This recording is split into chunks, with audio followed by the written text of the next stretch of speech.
Alright, so now our second problem is inflation.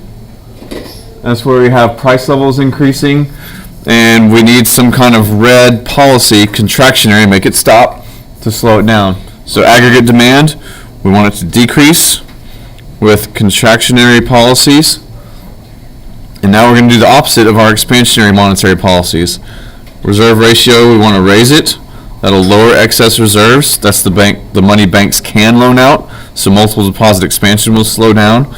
We want to sell bonds to make small bucks. And if we have a smaller money supply, it's going to raise interest rates. If that doesn't work, we have our discount rate, the rate at which the banks can borrow from the Federal Reserve Bank. We'll target that as a higher one. Fed funds rate, we'll raise that. Yeah, SB is sell bonds. We've got sell bonds as our contractionary. And now we'll start to have our chain of events. All of a sudden, interest rates are up. People aren't going to have the interest-sensitive consumption. The gross private investment is going to decrease because at high interest rates, people don't want to borrow. And if we're not borrowing at high interest rates, we're not buying any more capital. So we would have negative net investment with high interest. Okay? So when that happens, we're going to end up having a decrease. And I forgot to add my arrow for growth right there. So we would have economic growth. So now we don't have good capital formation, or those are two other terms: capital formation, capital stock, human capital, capital goods. Anytime you see capital, remember human capital is our skills and our abilities, our job training. Capital stock is how many tools and machines we have, and those things would be stunted at high interest rates. Okay, so now I link my ideas of consumption and investment to aggregate demand. I know at high interest rates, our goal is to slow the economy.